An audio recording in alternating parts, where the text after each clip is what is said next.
Hai, Assalamualaikum, terima kasih sudah klik video ini. Kita akan kembali sharing membahas pertanyaan atau masalah-masalah dari teman-teman viewers. Kali ini temanya tentang kredit motor atau leasing. Bang, maaf kalau cicilan baru 5 bulan, niat mau balikin lagi, bereskah masalahnya atau tidak?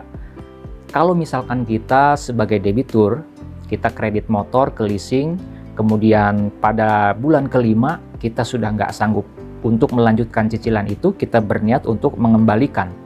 Apakah urusannya akan beres? Kalau menurut saya akan beres kalau memang penyerahannya itu ya dilakukan secara benar. Seperti apa?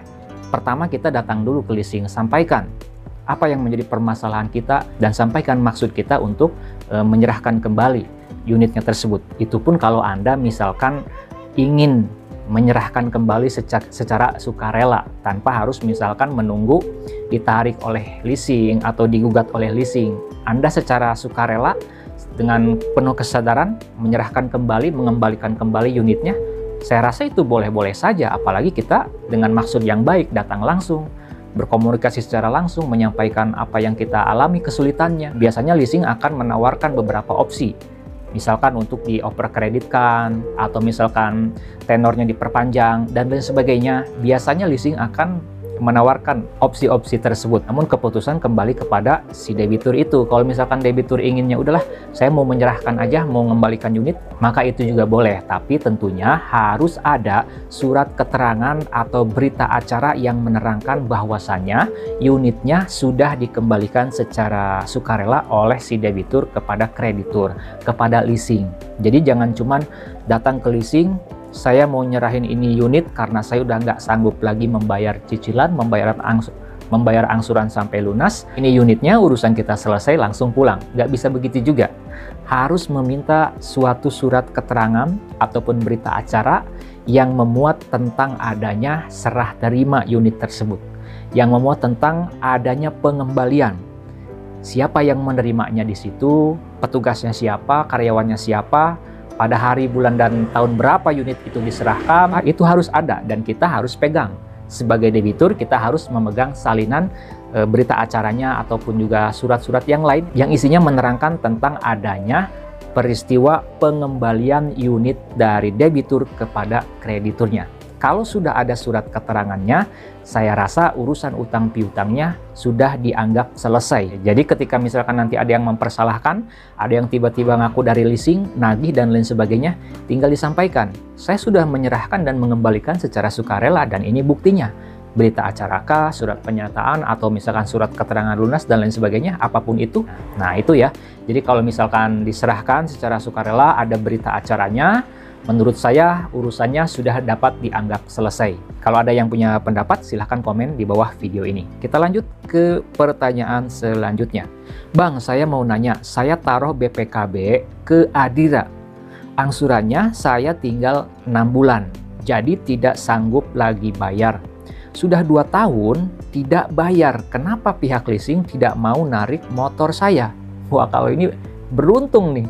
Dia misalkan naruh BPKB, mungkin gadein BPKB ke Adira, kemudian angsuran tinggal 6 bulan, tapi tidak diteruskan, tidak dicicil sampai dengan lunas, kemudian sudah berjalan 2 tahun, tapi leasing nggak narik-narik unitnya.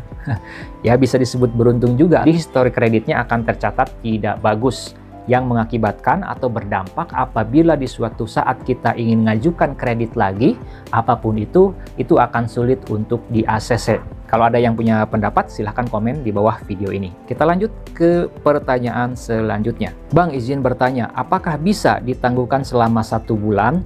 Angsuran saya tinggal 3 bulan lagi. Bulan ini saya lagi butuh dana untuk kepentingan usaha. Misalkan kita sebagai debitur kredit motor dari leasing. Kita cicilannya lancar, angsurannya lancar. Pada saat di akhir-akhir masa kredit, yang mana tinggal 3 kali cicilan lagi, kita misalkan mendapatkan kondisi yang terdesak, butuh uang, perlu memprioritaskan uang tersebut untuk kebutuhan lain, bisa nggak kita minta ditangguhkan kepada pihak leasing? Masalah bisa ataupun tidak sebetulnya harus dinegosiasikan, harus dikomunikasikan kepada pihak leasing nih, meminta kebijaksanaan. Apakah bisa ditangguhkan dulu 1 bulan atau bagaimana solusinya. Jadi intinya harus komunikasi, harus berterus terang kepada pihak leasing. Mudah-mudahan dari pihak leasing ada kebijaksanaan kepada Anda selaku debitur yang sudah mengangsur dari pertama sampai dengan saat ini ya, yang tinggal 3 bulan lagi.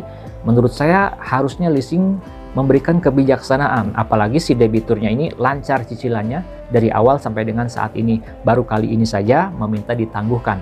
Jadi intinya komunikasi, negosiasi, dan diskusi serta minta kebijaksanaan kepada pihak leasingnya langsung. Jadi langsung aja ke pihak leasing, atau misalkan diskusi dulu nih dengan si debit kolektornya atau dengan si salesnya. Mudah-mudahan bisa ada solusinya. Silahkan yang punya pendapat lain sharing di kolom komentar di bawah video ini. Bang, mau tanya, teman saya kredit motor 2 tahun tapi baru dibayar 3 kali. Terus tidak sanggup membayar dan unit tidak dikembalikan sampai 2 tahun. Apakah terkena pidana dan di OJK apakah terdetek? Baik. Ketika kita sebagai debitur kredit motor di leasing, kemudian baru 3 kali bayar, baru 3 kali angsuran, baru 3 kali cicilan, kita udah nggak sanggup bayar dan kita nggak mau nerusin lagi cicilannya sampai dengan lunas. Tapi unitnya tidak kita kembalikan, atau misalkan kita nunggu ditarik aja. Biarin aja nih, biar leasing aja yang narik. Nah, apakah tindakan seperti itu bisa dipidana? Menurut saya tidak bisa dipidana kalau kondisinya seperti tadi. Terkecuali misalkan si debitur ini menjual motor kreditan tersebut kepada pihak ketiga tanpa sepengetahuan dan izin dari pihak krediturnya. Itu bisa masuk pidana. Bisa kita dibilang atau dituduh menggelapkan motor kredit, menggelapkan objek jaminan fidusia. Itu bisa saja dipidana. Tapi kalau kondisinya misalkan unitnya masih ada pada penguasaan kita, itu tidak termasuk pidana. Itu hubungan perdata dan hanya bisa digugat secara perdata kalau misalkan leasing mau memperkarakan secara hukum. Jadi tidak bisa dipidana selama unitnya masih berada pada penguasaan si debitur atau di tangan si debitur. Itu tidak bisa dituntut secara pidana, hanya bisa dituntut secara perdata dengan cara menggugat gugatan wan prestasi melalui lembaga pengadilan. Kemudian apakah nanti akan terdeteksi di OJK? Menurut saya ya. Selama kita misalkan ada sangkut paut dengan suatu leasing, dengan kreditur, kemudian kreditnya kita tidak bayarin, kreditnya tidak kita bayar sampai lunas, maka SLIK OJK kita akan tercatat tidak bagus. Jadi histori kreditnya akan tercatat tidak bagus, yang mengakibatkan atau berdampak apabila di suatu saat kita ingin mengajukan kredit lagi, apapun itu akan sulit untuk di-ACC. Dan kalau misalkan histori kredit kita di OJK-nya tidak baik ya, atau misalkan blacklist, kita ingin memulihkan kembali, saya rasa itu bisa dilakukan. Mungkin salah satu cara dengan melunasi sangkutan kredit kita kepada kreditur, atau mungkin ada kebijakan pemerintah nih, ada pemutihan misalkan, ya itu bisa-bisa saja. Menurut saya seperti itu. Silahkan yang punya pendapat lain sharing di kolom komentar di bawah video ini. Itu saja dulu 3 pertanyaan dulu yang bisa kita bahas. Pertanyaan-pertanyaan yang lainnya kita usahakan di lain waktu dan video untuk kita kembali sharing mengenai masalah-masalah serupa. Sampai jumpa di video-video selanjutnya. Assalamualaikum warahmatullahi wabarakatuh.